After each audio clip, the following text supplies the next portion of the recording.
keuntungan dibeli flat ini adalah penulis tidak menanggung kerugian apakah naskahnya dibeli orang atau tidak. Jadi yang pertama sistemnya ada flat ya, kemudian ada sistem royalti ya. Kalau royalti tadi pakai persentase. Yang harus diperhatikan terkait ini adalah satu tadi, harga harus dari harga bruto, jangan dari harga neto.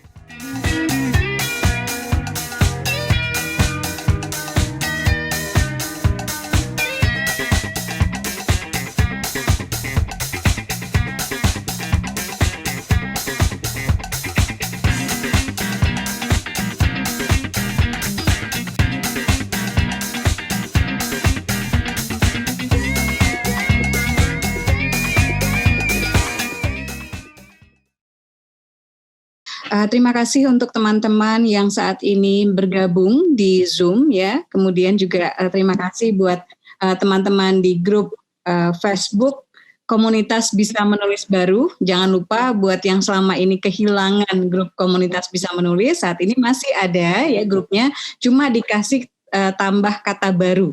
Ya, jadi silakan bergabung kembali. Ayo kita ramaikan sama-sama. Dan terima kasih juga buat teman-teman yang sudah membaca Nikah Tanpa Pacaran ya. Terima kasih buku ke-61 Asma yang kali ini Asma sengaja publish duluan, tayang duluan di KBM App ya. Jadi yang belum membaca bisa silakan, yang belum download ya, KBM aplikasi yang menyelenggarakan acara Belajar dari Bintang setiap Rabu malam ini adalah aplikasi yang bisa kamu download gratis di Google Play Store. Jadi silakan download di Google Play Store. Nanti kemudian follow, subscribe ya teman-teman penulis di sana. Kemudian ada banyak tulisan yang gratis ya. Nikah Tanpa Pacaran sendiri 7 bab pertama, saya cerita gimana ketemuan sama Ayah Isa Alamsyah, itu juga gratis ya. Jadi selamat membaca, selamat menulis. Dan satu lagi di KBM aplikasi itu kalau kamu merekomendasikan satu tulisan juga afiliasi namanya ya, Bahrul ya. Itu juga dapat uang ya. Ya, betul Bun. Ya, bisa dapat penghasilan juga. Jadi menulisnya dapat penghasilan, membacanya dapat penghasilan. Kamu share tulisan-tulisan yang menurutmu seru dan bagus ya, dan akan menarik orang, makin banyak yang baca. Yang kamu share itu, kamu pun juga dapat penghasilan. Jadi memang KBM ini top banget deh ya. Oke, teman-teman sekalian, hari ini tema kita tidak terkait teknis kepenulisan, tapi percayalah ini penting banget ya, karena masalah kontrak dan perjanjian ya. Saya baru pekan lalu ngobrol dengan ayah ya. Jadi papa saya itu pengarang lagu.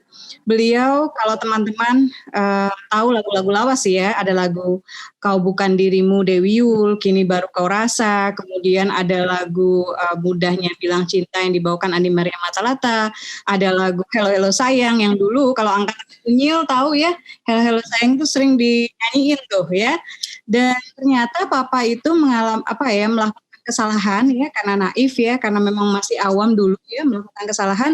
Ternyata perjanjian beliau itu berlaku bahkan sampai dengan, karena salah tangan ya, karena tidak konsultasi, sampai dengan 50 tahun setelah beliau meninggal itu perjanjian itu masih terikat ya dengan satu perusahaan. Bayangkan, padahal harusnya normalnya perjanjian kalau di film itu biasanya hak mungkin untuk membuat film dibikin lagi film yang sama gitu ya, tapi dengan ini yang berbeda, apa istilahnya ya, kok Bunda lupa.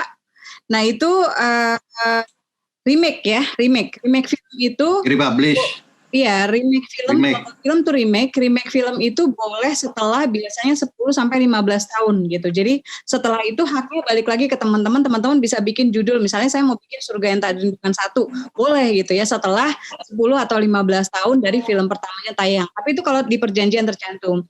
Nah, ternyata di ayah saya ada kesalahan sehingga bahkan kalau nanti beliau sudah nggak ada, 50 tahun setelah beliau nggak ada, itu hak lagunya masih ke satu ke satu publicist gitu ya. Jadi ini hal-hal yang nggak diinginkan. Jadi sebagai gambaran buat teman-teman, kalau untuk penulis ya, mangga ya, kan kemarin juga banyak banget pertanyaan, wah kalau film gimana perjanjiannya, kalau ini gimana gitu ya. Jadi silakan terkait kepenerbitan dan film ya untuk ditanyakan ke Asma sambil kita ngobrol ya. Oke, yang pertama biasanya sistem perjanjian kalau untuk penerbitan itu kalau dulu hanya ada pembayaran secara flat, itu berarti naskahmu dibeli dan langsung dibayarkan. Jadi katakanlah misalnya langsung, jadi gini, keuntungan dibeli flat ini adalah penulis tidak menanggung kerugian apakah naskahnya dibeli orang atau tidak. Jadi apakah ada orang yang mau membeli bukunya atau tidak. Nah, kerugian ini ditanggung oleh penerbit gitu. Jadi penerbit membayarkan royalti di awal kepada si penulis, kemudian penulis ini kalaupun misalnya bukunya hanya terjual satu misalnya, nauzubillah min dzalik sih, kalau penulis bukunya terjual satu mudah-mudahan bisa lebih, bisa laris manis gitu ya. Tapi misalnya let's say gitu, katakanlah seperti itu, maka si penerbit tidak berhak mengambil uang yang sudah diberikan ke penulis. Jadi uang itu sepenuhnya yang sudah dibayarkan kalau untuk pembayaran flat itu untuk si penulis saja gitu ya. Hanya nanti ada beberapa hal yang harus kita perhatikan. Nah, yang kedua, berapa kalau tadi ya flatnya ini berapa? Nah, ini kesepakatan. Kesepakatan dalam arti apakah teman-teman menganggap naskah tersebut misalnya wah peluangnya akan bestsellernya tinggi nih gitu, maka harganya ditinggiin, mangga ya. Tapi kalau misalnya biasa aja gitu ya, minimal sekali biasanya bukan untuk naskah anak-anak, untuk novel biasa itu 3 juta udah minimal ya, 3 juta, 5 juta gitu ya, bisa mungkin 8 juta gitu. Biasanya tuh di antara 3 dan 5 kalau untuk penulis baru yang saya tahu gitu, naskahnya dibeli. Nah, kemudian tetap ya nama tetap nama teman-teman sekalian. Jadi itu kalau sistemnya sistem flat gitu. Ada sistem yang namanya royalti. Nah, royalti ini berarti teman-teman dibayarkan sesuai dengan sejumlah buku yang laku. Biasanya royalti ini kesepakatannya ada yang per bulan ya, kalau KMO tuh baik tuh ya. Jadi royaltinya per bulan dibayarkan ya. Kemudian ada yang per 3 bulan ya, ada yang per 6 bulan atau setahun 2 kali. Biasanya begitu. Jadi jangan sampai ya ada perjanjian yang teman-teman dibayarkannya itu setelah 2 tahun sekali. Enggak ya, karena harusnya teman-teman dibayarkan itu per bulan atau per 3 bulan. Per bulan itu spesial ya, per 3 bulan atau per 6 bulan. Yaitu yang teman-teman dibayarkan royaltinya. Besaran royaltinya gimana? Kalau buku anak biasanya lebih kecil ya, kadang-kadang mulai dengan 5%, 6%. Kenapa lebih kecil 7% ya? Karena buku anak itu mahal di ilustrasi. Jadi penerbit juga harus membayar ilustrasi. Jadi isinya apalagi yang komik ya, tidak hanya penulis yang harus dibayar oleh penerbit, tapi penerbit juga harus membayar ilustrasi. Dan ilustrasinya kalau kayak komik itu kan banyak banget ya, jadi kayak berbanding lurus lah ya, setengah-setengah gitu ya. Jadi penerbit menanggung ini sehingga royalti buat buku anak itu biasanya lebih kecil ya. Kemudian kalau royalti buku umumnya berapa? Asma mulai, saya lupa ya, saya tuh mulai dengan 7% atau 8% ya waktu buku pertama diterbitkan ya, itu sekitar 20 tahun lalu ya, diterbitkan oleh Mizan waktu itu sama Syamil ya, sekarang namanya Sigma, sama Syamil Publishing. Nah itu Asma dapat sekitar 7% atau 8%, tapi kemudian karena bestseller pelan-pelan dinaikkan oleh penerbit. Nah maksimal biasanya royalti itu kalau pukul rata, kalau di Gramedia setahu saya untuk awal itu dipukul rata sih, setahu saya gitu. Republika juga setahu saya juga seperti itu. Jadi royalti pukul rata 10%. Dan royalti 10% ini atau tadi ya dari awal 7%, 8% mungkin karena penulis baru waktu Asma dulu ya, mulai dulu dengan 7%, mulai dulu dengan 8% ya. Kemudian sesuai dengan makin bertambahnya misalnya oplah ya. Makanya jangan dapat royalti kemudian jadi nggak semangat promo ya. Royaltinya cuma 7% ini, entar dulu nih 7% untuk awal gitu. Artinya ini promising buat teman-teman gitu. Ini untuk buku cetak biasa ya, buku cetak biasa. Dan satu hal yang harus diingatkan, saya pernah dulu mau dikasih berapa ya, 15% atau 25% gitu. Wah kan udah seneng banget ya, wah royalti 25% tumben gitu. Ternyata persentasenya bagi si penerbit ini gitu ya, itu tidak dari harga bruto, tapi dari harga neto. Which is harga neto itu sama dengan harga 50%-nya. Karena biasanya kalau penerbit memberikan naskah katakanlah ke distributor ya atau retail atau agen itu biasanya sampai dengan 50%. Maka setelah kalau kita hitungannya neto, itu berarti hitungannya royalti kita katakanlah harga buku misalnya kayak Joe dan Cass ya, Pergi Cinta Datang Cinta, novel Asma yang baru, itu harganya 75.000. Kalau royaltinya neto, itu berarti 75.000-nya 50% dulu. ya berarti cuma 37.500 baru kamu dapat katakanlah 10% dari 37.500 gitu. Sementara royaltimu seharusnya kalau dari bruto itu langsung dari harga jual 75.000. Jadi ini juga poin-poin yang harus teman-teman perhatikan ya ketika teman-teman menandatangani ya, perhatikan bahwa itu dari harga neto atau harga bruto. Ya, kemudian ada lagi biasanya masih dikurangi karena penulis membayar pajak ya sekitar 15% gitu, membayar pajak sekitar 15%. Jadi royalti yang kita dapatkan misalnya 1 juta itu dikurangi 15% pajak ya, baru kemudian kita mendapatkan royaltinya gitu. Itu wajar gitu. Kalau pajak kita ya harusnya sih penulis kita berharap suatu ketika dibebaskan, tapi kenyataannya ya masih seperti ini. Jadi gitu ya teman-teman ya. Jadi yang pertama sistemnya ada flat ya, kemudian ada sistem royalti ya. Kalau royalti tadi pakai prosentase. Yang harus diperhatikan terkait ini adalah satu tadi, harga harus dari harga bruto, jangan dari harga neto. Karena kalau dari harga neto teman-teman dapatnya lebih sedikit gitu. Itu yang harus diperhatikan. Apalagi yang harus diperhatikan baik flat ataupun teman-teman royalti ya, khususnya flat ya, teman-teman harus memberikan jangka waktu sebetulnya. Jadi misalnya hak bagi penerbit itu, dan ini saya ngomong penerbit mayor ya, kalau penerbit indie, apalagi teman-teman yang bayar cetaknya, mereka cuma menyediakan jasa layout, jasa cetak ya, itu teman-teman nggak harus terikat dengan perjanjian berapa lama orang yang modalin teman-teman gitu ya. Jadi jangan mau. Kalau buat saya penerbit indie yang mengikat teman-teman itu nggak baik gitu ya, karena kecuali dia yang mencetak, kecuali biaya cetak dari dia, nah itu udah sesuai kesepakatan karena dia keluar modal. Tapi kalau dia nggak keluar modal ya, pihak penerbit indie ini tidak keluar modal, kemudian teman-teman yang harus keluar modal, maka teman-teman nggak terikat apa-apa karena teman-teman yang keluar modal, teman-teman yang kemudian menjualkan gitu ya. Jadi teman-teman tidak terikat apa-apa sama penerbit. Yang saya katakan di sini adalah penerbit mayor ya, penerbit mayor di mana teman-teman biasanya dapat royalti. Nah, kalau teman-teman dibayarkan secara flat ya, teman-teman harus membuat hitungan. Jadi kalau kita membeli, istilahnya penerbit beli putus naskah kita, kasih jangka waktu.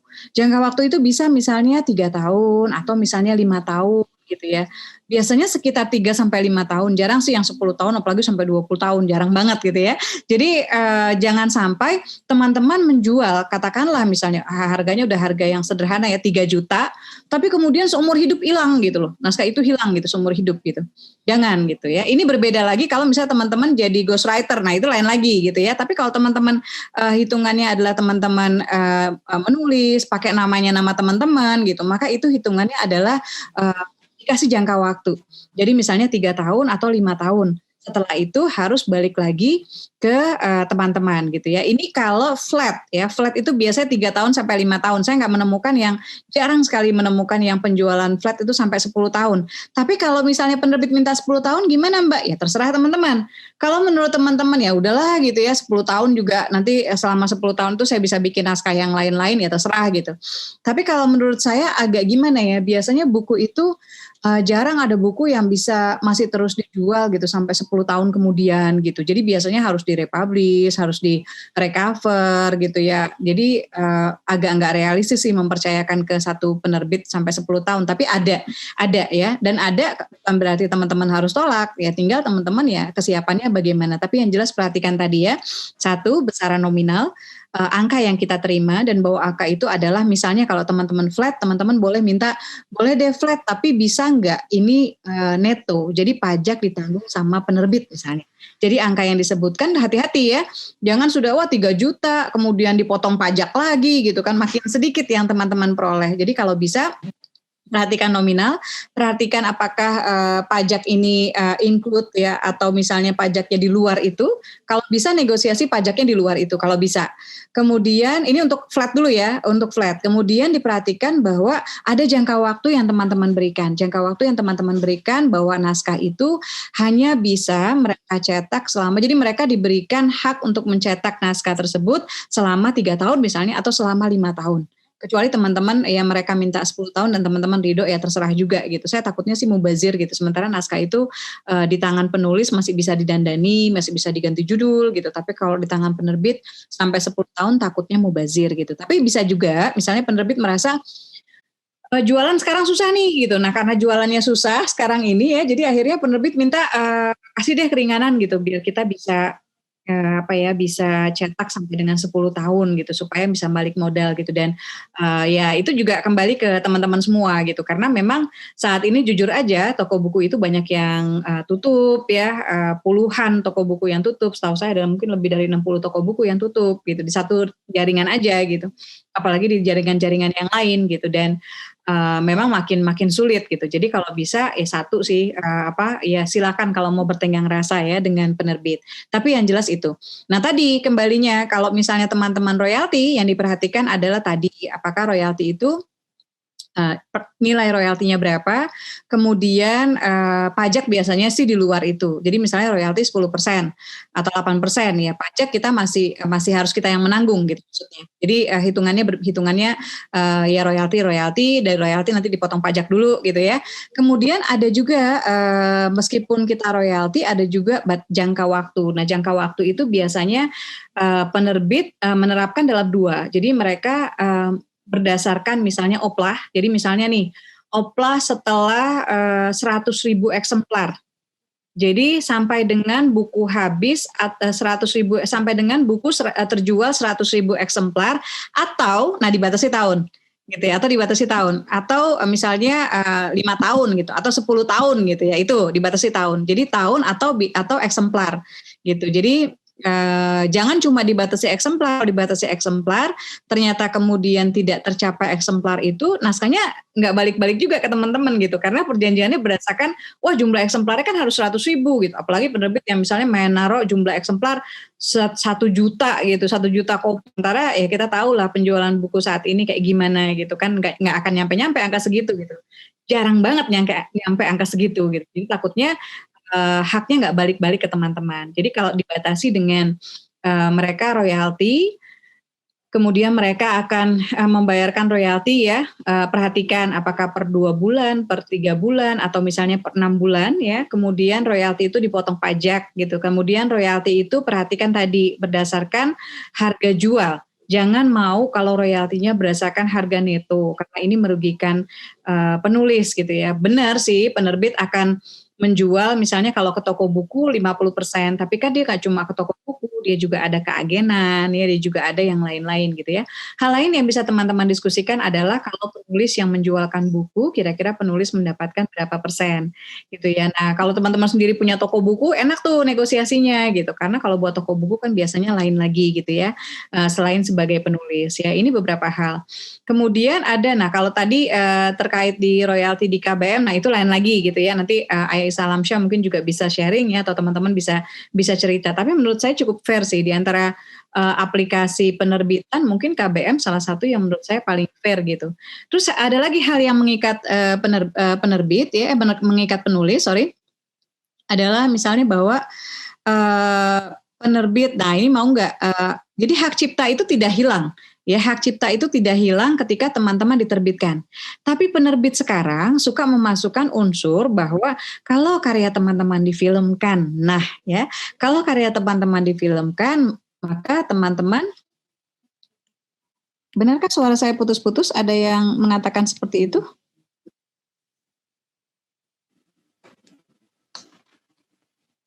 Putus-putus ya? Sebagian ada yang putus-putus, sebagian ada yang lancar memang. Ya. 1, 2 lancar ya? Ada yang aman, ada yang putus-putus. Kalau di laptop komputer aman suara ya.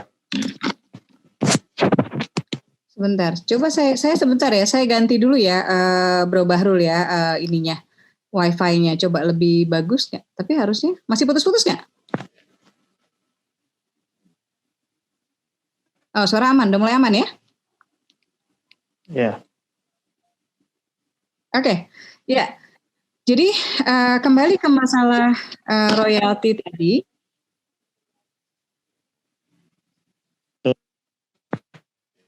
Ini saya merasa saya robot ya. Bentar, saya izin sebentar ya.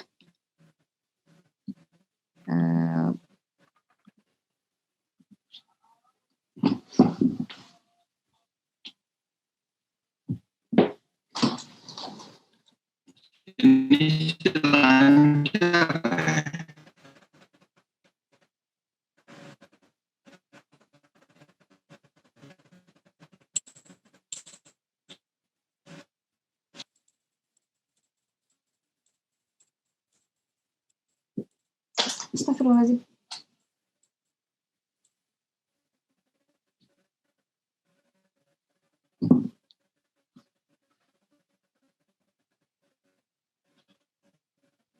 Oke. Halo, lebih lancar nggak?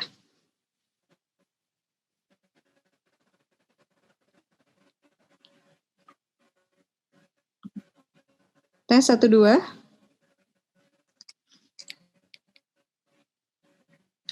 Lancar, Bung.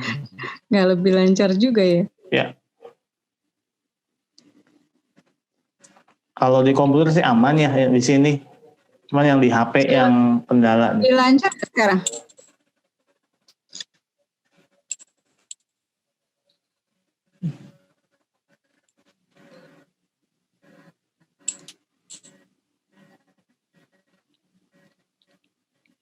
Oke ya, soalnya ini saya lakukan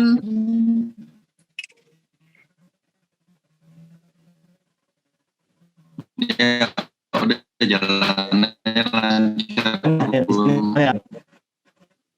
Jadi bagusan yang tadi nih. Oke, jalan terus saja ya. Oke, ya. Jadi yang perlu teman-teman perhatikan juga ya terkait ini adalah bahwa selain tadi masalah ya.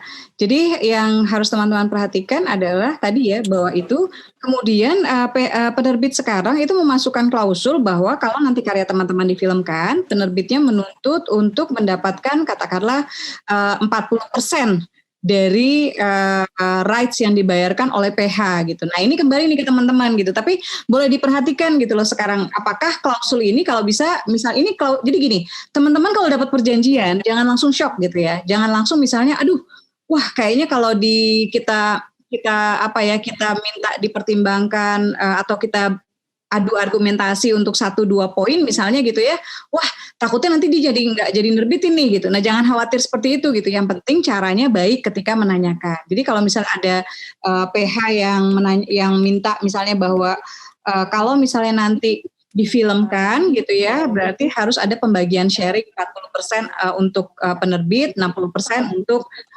penulis misalnya dari rights yang dibayarkan oleh PH. Nah ini tinggal gimana teman-teman ya, gimana maunya teman-teman kira-kira apakah sepakat ya dengan itu ya, atau misalnya teman-teman nggak sepakat gitu. Kalau nggak sepakat berarti apa nih gitu yang pengen teman-teman ubah gitu ya, silahkan diusulkan ke penerbitnya gitu. Misalnya bahwa boleh nggak diangkat nih pasal ini tentang penerbit mendapatkan prosentase gitu ya ketika naskah kita misalnya difilmkan gitu. Atau kalau misalnya yang sementara kayaknya naskah ini juga mungkin belum terlalu bagus ya gitu, judulnya juga tidak terlalu mengundang, ya udahlah gitu daripada ribut gitu ya. Tapi nggak ada salahnya sih untuk bertanya gitu, boleh nggak kalau misalnya naskah ini bagian tentang difilmkan satu ya pilihannya adalah diangkat pasalnya. Jadi pasal yang teman-teman misalnya aduh kayaknya enggak deh gitu ya, tanya boleh nggak diangkat atau cari jalan tengah. Misalnya ya udah teman-teman juga nggak keberatan gitu. Toh misalnya teman-teman memang ini penerbit pertama dan kelihatan penerbitnya punya rencana promo gitu kan ya. Kemudian ya kayaknya sungguh-sungguh terkait menggarap cover dan lain-lain. Artinya kalau itu buku pertama teman-teman dan teman-teman merasa bahwa akan dapat nama dari buku itu, berarti karena jasa si penerbit ya teman-teman mau berbagi nggak apa-apa. Tapi bisa misalnya negosiasi, boleh nggak jangan 40-60, boleh nggak misalnya 80 untuk penulis, penerbitnya dapat 20, atau misalnya 70% untuk penulis, penerbitnya dapat 30% misalnya. Jadi itu terserah teman-teman gitu. Bisa ini dipertimbangkan sebetulnya lebih wajar kalau klausul ini dimasukkan jika penerbitnya sendiri memang punya PH. Misalnya MD itu punya penerbit. Kemudian setahu saya Falcon juga punya penerbitan. Nah, mereka mungkin ya karena mereka penerbit yang sekaligus juga PH, mereka mungkin sangat wajar menurut saya memasukkan unsur ini ya. Tetapi prosentasenya coba lihat apakah bisa dinegosiasi atau bisa dibicarakan gitu. Jadi kalau menurut saya ini salah satu yang harus teman-teman perhatikan ya terkait penerbitan gitu, karena ada yang misalnya jadi jangan tergiur dengan wah saya kasih royalti dia 20% gitu, entar dulu nih gitu. Kalau sekarang teman-teman udah tahu ya ini neto apa bruto gitu. Kalau bruto oke gitu ya itu penerbitnya baik banget berarti, tapi kalau neto jangan ya, kalau neto jangan. Jadi ini yang bisa nanti sebetulnya juga gini sih nantinya kalau teman-teman ke PH ya apa yang mesti dibicarakan. Nah kalau ke PH ini udah lanjut ya, buku kayaknya lebih kurang udah ya.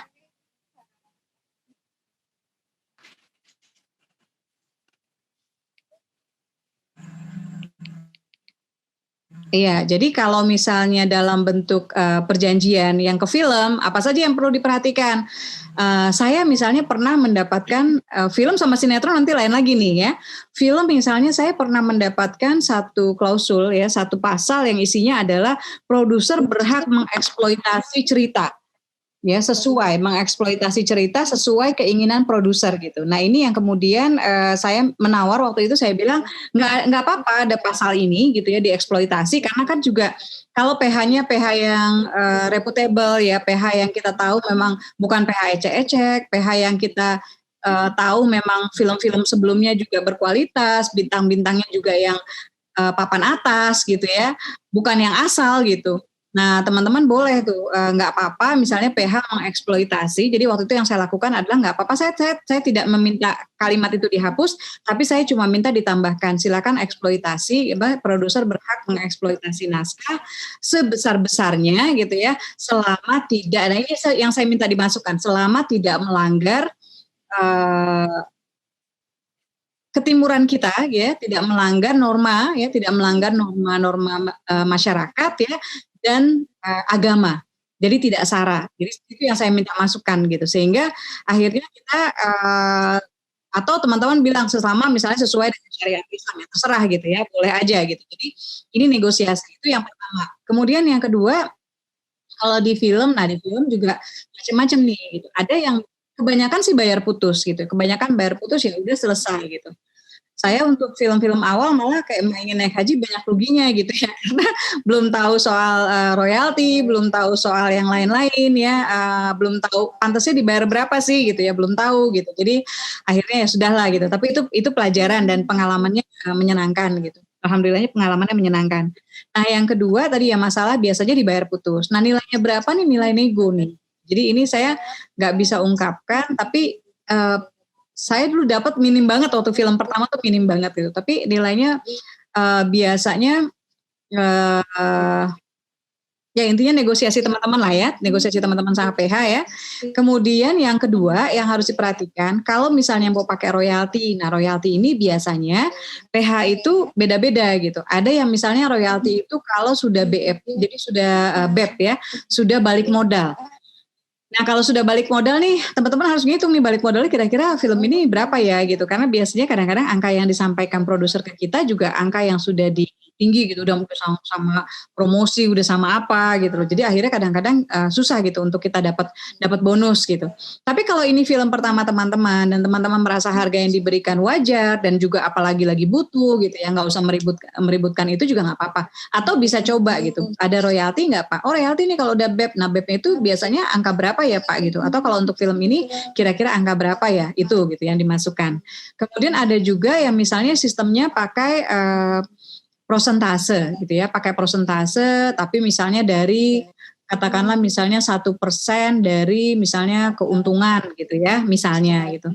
Kemudian ada juga yang nilainya dapat sekian, misalnya berapa juta gitu ya, atau berapa puluh juta, misalnya 10 juta atau 15 juta, tapi per misalnya setelah BEP tadi gitu, setelah misalnya mendapatkan break even point, jadi setelah produser balik modal dulu gitu, ada yang seperti itu gitu. Kalau sinetron gimana? Sinetron biasanya lebih murah ya, lebih murah. Saya jujur aja sinetron yang pertama nggak dapat royalti karena nggak ngerti gitu. Ternyata kita bisa gitu, sinetron itu dapat royalti, tapi bukan OTT ya. Kalau OTT itu kan yang kayak Netflix ya, kayak di View gitu ya, itu biasanya lebih pendek. Nah saya nggak tahu tuh kebijakannya seperti apa. Apakah mungkin kita coba juga gitu ya, coba aja lah gitu ya, masih bisa dapat royalti nggak gitu per episode gitu. Siapa tahu nanti ada season 2 gitu kan. Tapi kalau misalnya nggak pakai nggak ada royalti ya dibayar terus aja gitu ya. Nah nilainya nih teman-teman diskusikan. Tapi juga yang perlu diperhatikan apa? Tadi satu, kalau dengan film teman-teman harus perhatikan, misalnya dia dibayar putus gitu ya, oke, nominal yang diajukan itu nominal setelah pajak atau sebelum pajak. Jadi kalau bisa teman-teman ya udah nggak apa-apa segitu, tapi pajak ditanggung pihak pertama ya Pak, misalnya gitu. Jadi teman-teman udah aman tuh, dapat uangnya yang ditawarkannya sudah utuh gitu, sudah nggak lagi diganggu sama pajak. Kayak itu yang diperhatikan. Kemudian yang lainnya misalnya teman-teman kalau misalnya perjanjian ya, promo misalnya promo, apakah promo teman-teman mau hitung misalnya untuk transportasi gitu, atau misalnya kalau keluar kota gitu, atau misalnya nggak usah dihitung lah gitu, saya juga seneng lah promo ya itu juga kembali nih ke teman-teman gitu ya, baiknya gimana gitu. Kemudian misalnya kalau teman-teman ikut ke lokasi syuting gitu, nah kalau Asma memasukkan, jadi kalau Asma karena buat Asma film itu juga baby gitu, nggak cuma buku, film itu juga baby karena dia kan terjemahan dari bukunya ke audiovisual gitu. Jadi bentuk penerjemahan juga gitu. Jadi saya biasanya minta, saya akan hadir di lokasi dan biasanya mereka menanggung transportasi, sekali jalan paling enggak ya, sekali jalan mereka tanggung, kemudian penginapan juga mereka tanggung. Jadi jangan sampai teman-teman udah dapatnya minim, kemudian ke lokasi ongkos tanggung sendiri, terus kemudian nginep keluar biaya penginapan sendiri, dan itu lumayan lama ya, film itu biasanya 18 hari minimal gitu ya. 18 hari bisa sampai 22 hari, bisa sampai 28 hari gitu. Nah, jadi jangan sampai teman-teman rugi gitu ya, hanya karena nggak tahu bahwa sebetulnya itu bagian dari hak kok. Meskipun ya tentu saja saya pribadi sampai sekarang tidak meminta misalnya, saya harus kelasnya eksekutif kalau pesawat gitu, atau apa enggak, buat saya nggak masalah gitu. Yang penting misalnya pesawatnya pesawat yang nggak abal-abal, maksudnya pesawat yang kita tahu kita bisa percaya gitu kalau buat saya gitu. Kemudian apalagi yang bisa teman-teman perhatikan terkait film adalah, jangka waktu. Nah ini penting. Jangka waktu itu berarti teman-teman misalnya gini, jangka waktu itu ada 2. Yang pertama tadi jangka waktu remake. Jadi mereka punya hak untuk film itu dan teman-teman tidak boleh memberikan cerita itu kepada PH lain, katakanlah selama misalnya, nah ini perjanjian 10 tahun atau 15 tahun. Ini penting. 10 tahun atau 15 tahun ya, jangan sampai kayak papa gitu ya, habis 50 tahun udah nggak ada juga masih haknya masih hak si publicist itu gitu. Nah teman-teman punya perjanjian 10 tahun atau misalnya 15 tahun, setelah 10 atau 15 tahun maka teman-teman berhak ya, haknya kembali ke teman-teman, hak untuk memfilmkan, dan itu bisa teman-teman kerjasama lagi dengan PH yang lain. Dan ini sebetulnya jarang sih, tapi kalau film teman-teman itu hits banget gitu ya, dan orang tuh wah ini nomor 1 box office gitu. Alhamdulillah dulu Surga yang Tak Dirindukan 1 itu nomor 1 box office tahun 2015 di antara seluruh film Indonesia yang diputar tahun itu gitu. Nah, kira-kira teman-teman gimana nih? Teman-teman misalnya ya udah ya, kalau misalnya hits banget berarti ada peluang kan gitu. Ada peluang nanti ke depannya seperti apa. Jadi teman-teman haknya kembali ke teman-teman. Yang kedua adalah kasih jangka waktu gini. Berapa lama dari perjanjian ditandatangani teman-teman mereka harus produksi. Jadi misalnya ini semua tawaran ya. Jadi yang tawaran yang Asma tahu gitu. Jadi kalau teman-teman mau pakai boleh, teman-teman udahlah nggak usah ya, udahlah kita mudahkan aja nggak apa. Ada yang namanya jangka waktu. Karena gini, film dan sinetron itu proyek yang jangka panjang. Kadang-kadang kita tanda tangan aja filmnya nggak jadi gitu loh. Filmnya nggak diproduksi gitu. Artinya teman-teman akan dirugikan gitu kalau film itu nggak diproduksi, kemudian selamanya hak untuk memfilmkan ada di PH itu gitu. Nah, bagaimana mengurangi potensi loss ini gitu? Kurangi potensi loss ini dengan teman-teman memberikan jangka waktu kepada PH. Putus-putusnya gimana dong ya? Ini apa saya ketik aja jadi kayak Telegram ya?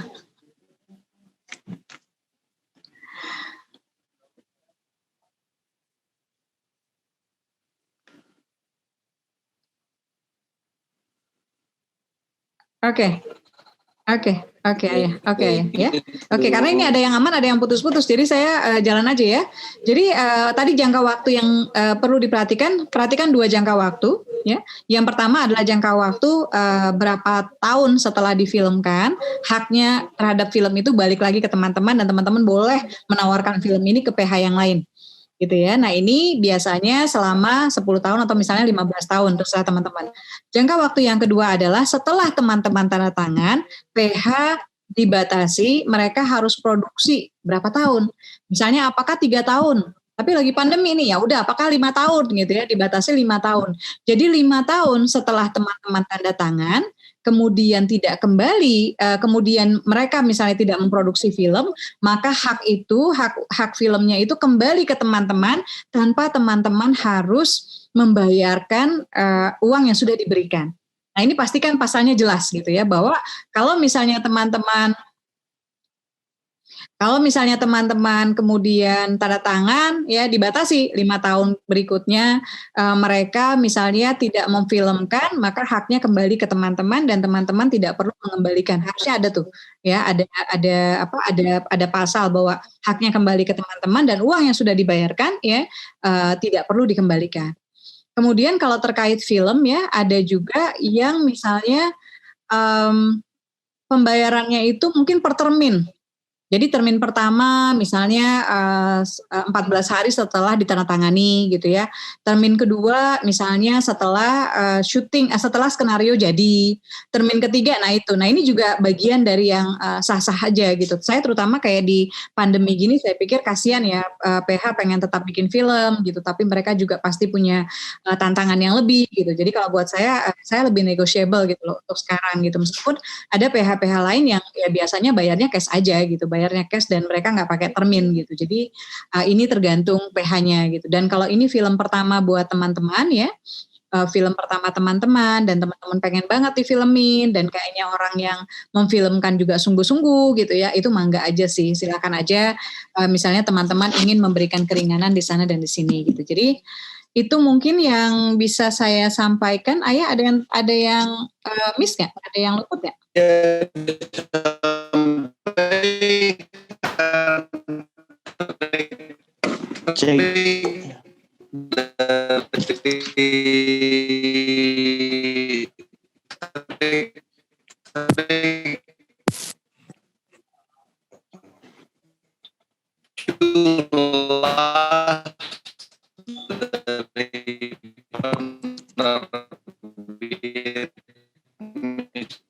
Teman yang tidak berubah jangan dikutak-atik gitu loh. Jadi yang dikirim ke kita halaman yang sudah jadi kita tangan ketika mereka nggak perlu, mereka nggak tangan gitu loh.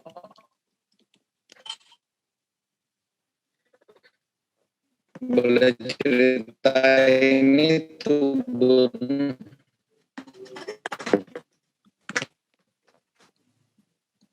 Jadi bagaimana? Ada pertanyaan mungkin Bro Bahrul? Ya teman-teman, sebagian masih ada layar hitam Bun. Ya. Mungkin bisa di kolom chat ya. Silakan yang ingin bertanya.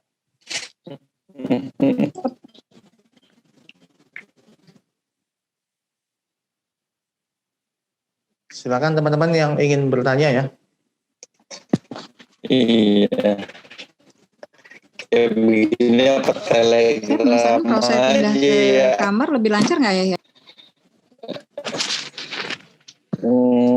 Coba aja. Oke, saya coba ya, HP. bentar ya. Nah.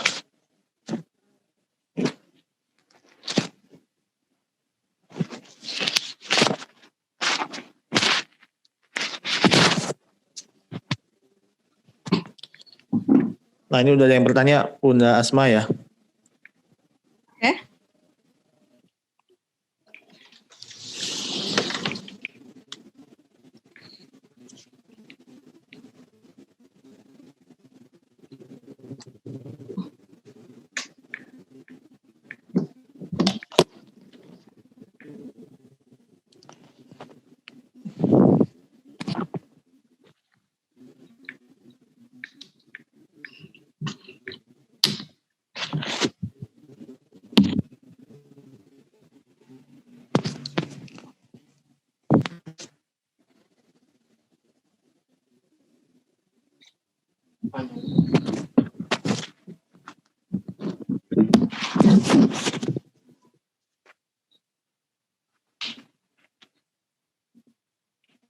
Oke.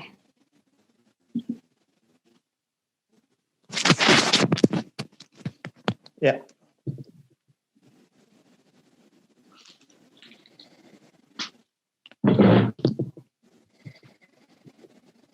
Lebih lancar nggak Bu? Di Bang? kolom chat ada lancar, lebih penting. Oh, oke. Ya. Oke, sambil Siap. cek ya. Oke, teman-teman ya. Oke, ada pertanyaan di kolom chat ya dari Airun Adnis. Bunda Asma pas waktu pembuatan film dari buku Bunda Asma ngapain aja? Ini nyambung dengan pertanyaannya Fatih Sab ya. Ketika bukunya difilmkan, apakah menawarkan diri atau ditawari oleh PH? Nah. Iya, sejauh ini Asma buku difilmkan karena memang ditawari PH. Jadi Asma tidak menawarkan gitu ya, tapi saya merintis misalnya kayak pas ketemu sama mereka gitu, ketemu PH gitu ya, saya kasih buku itu ada gitu loh. Jadi teman-teman selalu ya, pernah juga Asma sampaikan ya, selalu bawa buku ya, buku karya teman-teman. Kalaupun yang misalnya sudah diterbitkannya baru di KBM aplikasi ya, jangan lupa untuk tetap punya gitu, untuk tetap punya buku cetaknya sehingga ketika teman-teman bertemu produser, teman-teman sudah ready gitu ya, teman-teman ready, teman-teman punya karya lah istilahnya untuk ditawarkan gitu. Nah, dulu saya ingin naik haji itu dari memang Mas Aditya Gumai, waktu itu sutradaranya nyari Asma, sutradara dan produser gitu. Kemudian lanjut ke film kedua Rumah Tanpa Jendela. Kemudian dari situ ada Assalamualaikum Beijing. Saya Assalamualaikum Beijing itu karena saya aktif di sosial media, nah makanya teman-teman sosial media itu seperti Twitter ya, kemudian Instagram itu seperti displaynya kita gitu, seperti apa ya. Jadi kalau buat teman-teman punya karya tuh kalau bisa karyanya juga disosialisasikan gitu di sana, karena kita nggak pernah tahu gitu, bisa jadi ada produser gitu yang misalnya pas misalnya melihat tweetnya teman-teman gitu. Dan waktu itu yang saya tahu, saya cuma share sih bahwa saya mau bikin novel, saya taruh kutipan-kutipan Assalamualaikum Beijing gitu. Dan Assalamualaikum Beijing itu novel Asma yang paling banyak waktu itu sekitar lebih dari 5 produser gitu yang mereka minta Asma untuk minta hak gitu untuk naskah Assalamualaikum Beijing gitu. Jadi memang dari judul ya, jadi perhatikan judul, kemudian gunakan sosial media. Jadi sosial media ini seperti ya seperti displaynya teman-teman gitu. Jadi kalau bisa jangan sampai ada karya-karya yang teman-teman nggak apalagi kalau teman-teman bisa bikin viral di sosial media. Nah biasanya orang-orang PH itu rajin gitu nangkap sesuatu yang viral gitu di sosial media gitu. Jadi ini yang salah satu yang bisa juga teman-teman perhatikan gitu. Terus pas punya film ngapain aja? Saya yang ketika tanda tangan kontrak itu saya minta beberapa hal sih. Yang pertama saya minta saya punya akses ke skenario. Jadi saya tidak membidak produser, ya udah produser bikin sendiri aja gitu ya. Asma ya udah duduk tenang gitu, enggak gitu. Yang saya lakukan adalah saya terlibat di skenario. Jadi kayak beberapa postingan saya di Instagram Asma Nadia yang terbaru adalah saya posting saya rapat draft 2 skenario OTW nikah. Jadi rapatnya itu bersama dengan scriptwriter-nya atau penulis skenarionya Mbak Titin Fatimena yang juga menulis Dilan. Kemudian Mbak Titin tuh udah nulis beberapa cukup banyak ya karya-karya beliau ya, senior di skenario. Mudah-mudahan kapan-kapan bisa kita ajak juga ke sini ya. Kemudian ada PH ya dari PH-nya gitu ya, kita ngobrol. Nah itu perkembangan. Saya dengan novelnya Adam yang ayah, bunda, Caca juga ikut tulis juga di buku Anak Penangkap Hantu yang juga dalam proses difilmkan, itu juga begitu. Itu sudah draft, saya pikir sudah draft 5 atau draft 6 gitu skenarionya. Jadi kita meeting gitu ya.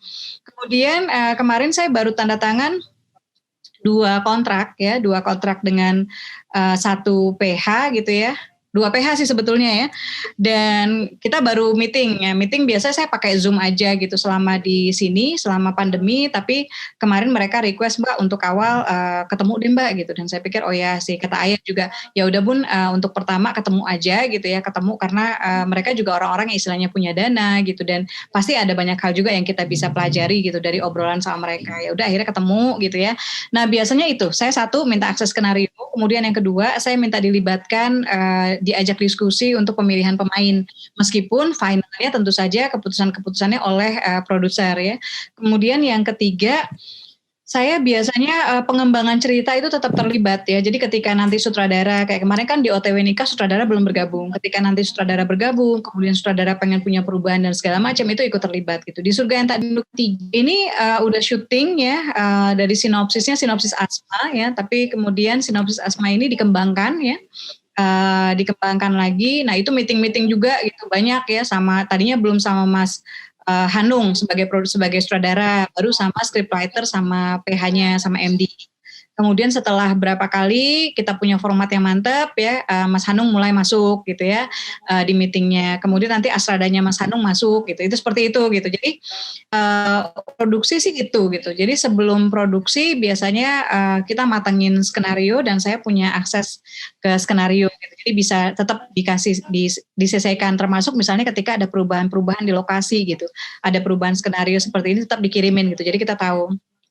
Yang lainnya saya biasanya datang ke lokasi, jadi sekitar mungkin 70%, 80% saya ada di lokasi mengikuti syuting, termasuk ketika belajar jadi produser ya di film Haya 1 dan insya Allah film Haya 2 juga sudah mudah-mudahan bisa rilis tahun ini ya, mudah-mudahan dapat tanggal tayang yang bagus.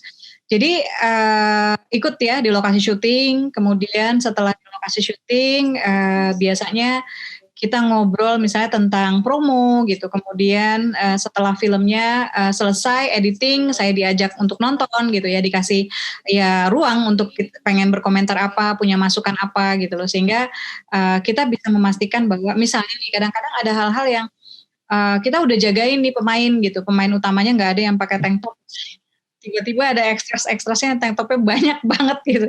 Nah kalau sekarang karena mungkin hubungan dengan produser juga udah baik ya, Asma jadi bisa lebih kesana kesini gitu. Misalnya saya bisa komen, Pak itu jilbabnya kayak waktu BCL di Jilbab Traveler Love Sparks in Korea. Ini filmnya sama Cinta Laki-Laki Biasa, Surga yang Tak Dinduk kan bisa teman-teman tonton juga di Netflix ya. Yang nonton. Kalau mau baca bukunya bisa bandingkan dengan film, kira-kira perubahannya seperti apa sih. Sebetulnya ini bagian dari pembelajaran sih. Jadi kalau saya jadi teman-teman, dan itu yang saya lakukan dulu sebelum punya buku yang difilmkan, saya rajin menonton dan membaca. Jadi bukan cuma menonton, karena buat saya yang poin yang membuat PH tertarik itu kan sebelum ada film itu buku gitu. Jadi saya harus tahu nih buku ini kelebihannya apa sih gitu. Kenapa sih gitu buku ini difilmkan gitu. Kenapa sih penulis ini bisa berkali-kali nih gitu, kayak Hanum Rais misalnya difilmkan gitu. Wah saya pengen juga kayak gitu gitu. Nah yang saya lakukan adalah saya mempelajari buku-bukunya, melihat daya tariknya di mata produser kira-kira seperti apa gitu. Jadi yang sekarang itu sebetulnya itu juga pembelajaran buat teman-teman. Misalnya mau lihat Cinta Laki-Laki Biasa, itu cerpen difilmkan gitu. Kira-kira perubahannya seperti apa. Kemudian ketika cerpen difilmkan biasanya yang ada tuh penambahan. Nah saya terlibat tuh di penambahannya gitu. Bahkan juga ikutan ide gitu di penambahannya. Jadi bukan PH yang udah diginiin, enggak kok. Kita tetap penulis dilibatkan karena memang dari awal saya minta terlibat di situ gitu. Jadi itu mengawal sampai kemudian ya biasa terlibat di gala premier, kemudian pastikan ya nama penulis itu dicantumkan, tidak hanya di film tapi juga misalnya di promosi, di bentuk promosi. Jadi misalnya kalau mereka pakai ada banner misalnya, kemudian ada billboard misalnya gitu. Nah itu usahakan nama penulisnya juga masuk di sana. Ini bagian dari perjanjian juga yang bisa teman-teman diskusikan gitu. Itu mungkin Bro Bahrul. Oke. Kemudian tadi juga saya lihat di beberapa pertanyaan ya, ada beberapa juga yang penulis baru ya di KBM gitu kan. Bertanya terkait tadi kontrak dan juga bagi hasil di KBM, Bun. Kalau kontrak ini mungkin yang bisa ngomong Bro Bahrul sama Ayah Isa Alamsyah nih ya kalau di KBM. Tapi yang jelas KBM nih udah ada yang dapat berapa sih yang tertinggi 100 juta ya? Itu menurut saya edan sih gitu. Jadi ya Akumulasi teman-teman 100 harus juta, semangat ya. nih gitu. Dan di bulan ini sampai dengan hari ini udah ada yang sampai 40 juta lebih. Tuh ya, ayo kita nulis lah di KBM lah ya gitu. Semangat nih nulis di KBM nih.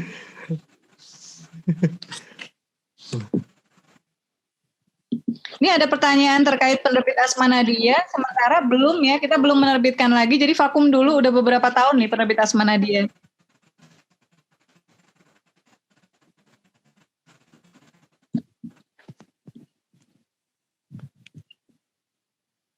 Cek. Tes.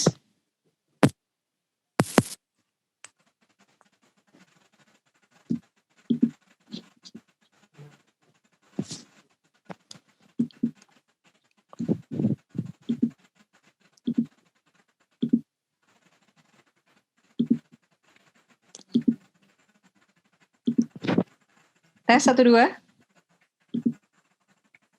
Cek, oke, ya. Oke, suara aman ya, masuk ya.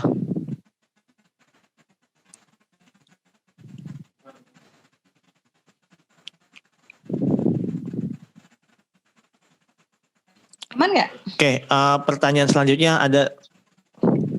Oke, ya. Ya. Pertanyaan selanjutnya ada dari Mbak Alin ya.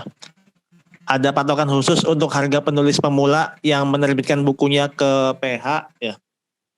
Ke penerbit mayor ya, atau diangkat ke film oleh PH Mbak. Jadi Nah kalau itu saya nggak tahu tuh, dulu saya dapat 15 juta ya. Dapat 15 juta dari Ma Ingin Naik Haji. Ini dibuka aja ya, Ma Ingin Naik Haji. Dan itu angka yang sebetulnya minim banget sih gitu. Harusnya sih, karena setahu saya yang lain bisa dapat 30 juta gitu. Atau misalnya 50 juta gitu. Jadi ya tergolong minim. Tapi buat saya waktu itu karena nggak nyangka juga sih Ma Ingin Naik Haji mau difilmkan gitu. Tapi dari situ juga ternyata satu film kan merupakan etalase buat film yang lain gitu. Yang menambah kepercayaan PH gitu terhadap Asma gitu. Jadi ya Asma syukuri itu sebagai satu jalan ya.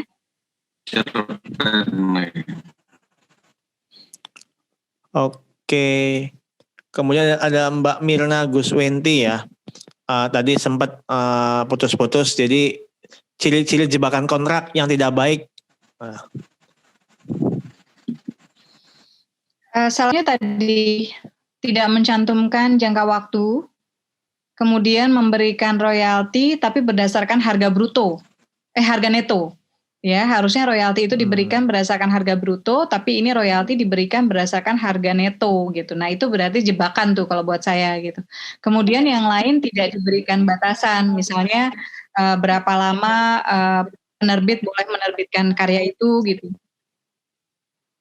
Itu juga salah satu gitu. Kemudian teman-teman itu setelah berapa lama gitu. Nah, ini juga tidak dibatasi. Nah, ini yang teman-teman harus hati-hati gitu.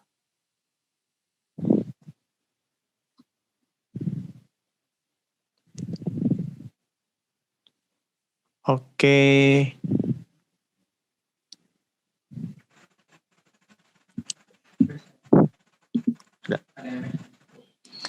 Oke, ada yang raise ya.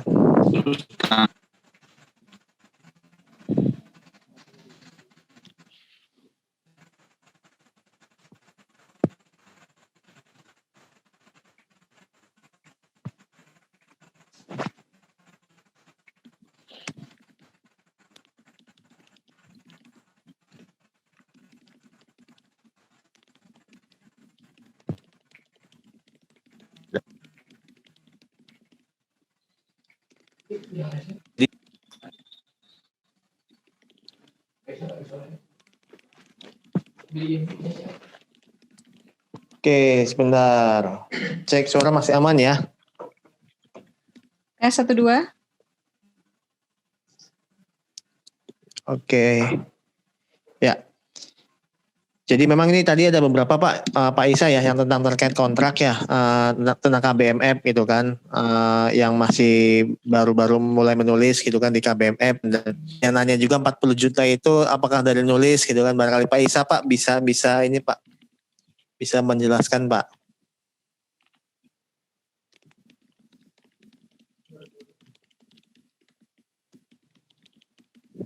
Gam nih Pak. Suaraku jelas Kan Pak.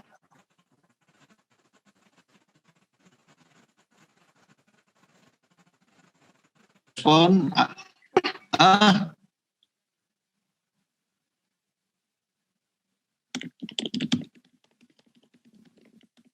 Oh, kan kayak robot kan.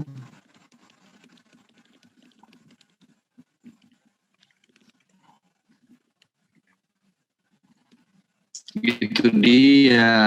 Saya emang bionik, jadi emang ada robot-robot ya. Ada.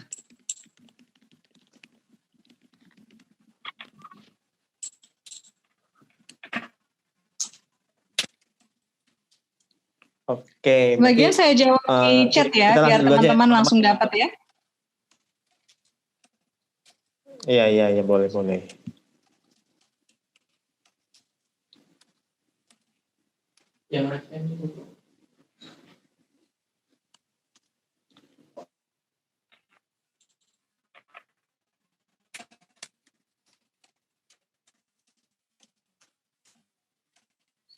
Mungkin recordnya lebih aman ya kalau nanti di-share ya, Bro Bahrul.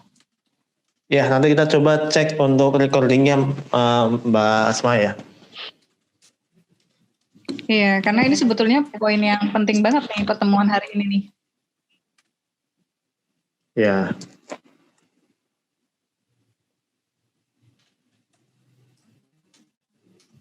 Ini ada pertanyaan Cetra, bagaimana ya kok bisa bikin buku judulnya bagus-bagus. Judul bagus-bagus itu dicari gitu. Jadi kayak saya kadang-kadang udah ketemu satu, pokoknya selama belum terbit saya masih nyari aja gitu. Kayak kemarin nih ada buku yang mau terbit dari awal judulnya Sernada Biru Dinda. Saya mau ganti judulnya sekarang jadi Love for Evan. Kemudian Yours Truly. Akhirnya saya ganti judulnya jadi Pertama Bilang Cinta. Diskusi juga gitu, diskusi sama dia, diskusi sama suami gitu. Jadi terus mencari sampai teman-teman dapat yang terbaik gitu. Jadi jangan cepat puas sih intinya.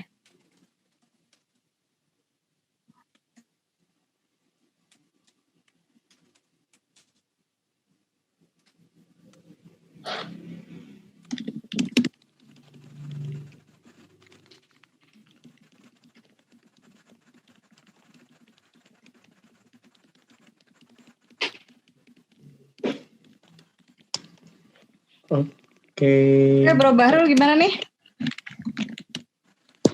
Ya. Oke teman-teman, karena memang ini ya jaringan juga ada sedikit kendala ya, dan kita juga sedang coba untuk memperbaiki, belum ketemu ya.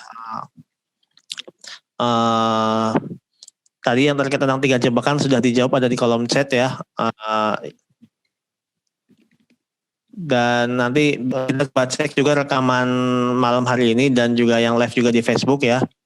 Karena tadi secara di komputer masih aman ya, cuman di beberapa HP memang masih ada kendala gitu kan. Khawatir memang dari jaringannya gitu kan.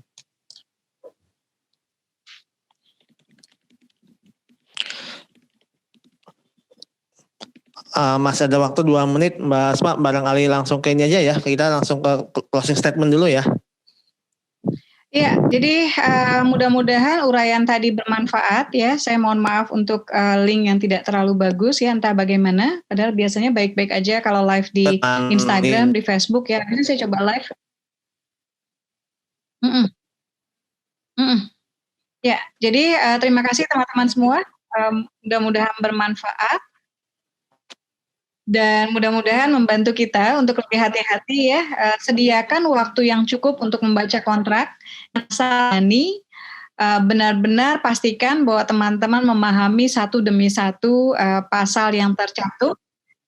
Satu lagi untuk PH biasanya perjanjiannya ke film. Kalau ke film berarti tidak termasuk misalnya sinetron atau yang lain-lain. Nah ini bisa dibicarakan juga dengan PH. Itu saja saya kira sukses buat teman-teman semua ya. Jangan lupa baca juga Nikah Tanpa Pacaran di KBM aplikasi. Mudah-mudahan suka dan ikuti giveaway-nya. Kasih komen di bab terakhir Nikah Tanpa Pacaran di KBM aplikasi. Ada hadiah untuk 10 pemenang.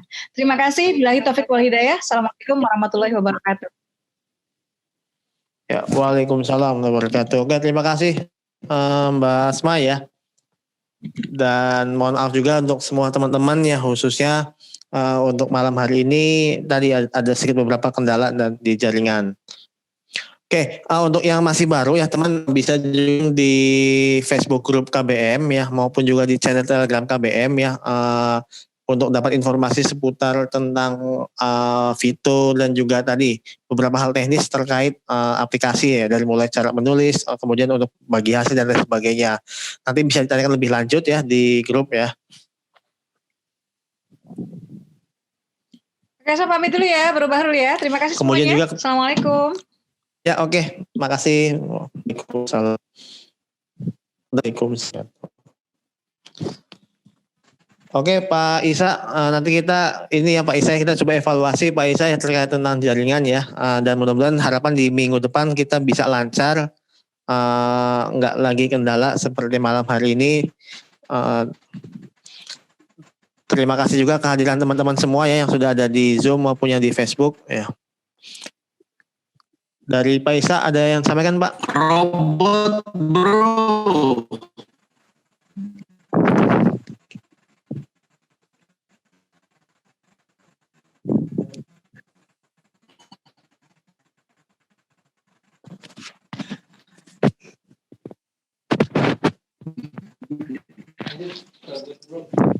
Oke, terima kasih teman-teman. Kita tutup ya malam hari ini dengan Alhamdulillahirrahmanirrahim. Dan untuk nomor admin ada juga di kolom chat ya, bisa ngubungin ke admin ketika ada kendala dan hal yang ingin ditanyakan lebih lanjut ya. Oke, kita tutup dengan baca hamdalah. Alhamdulillahirrahmanirrahim ya. Subhanakallahumma wa bihamdika asyhadu an la ilaha illa anta astaghfiruka wa atubu ilaik. Terima kasih Pak Isa ya. Terima kasih juga untuk Mbak Asma tadi ya. Assalamualaikum warahmatullahi wabarakatuh.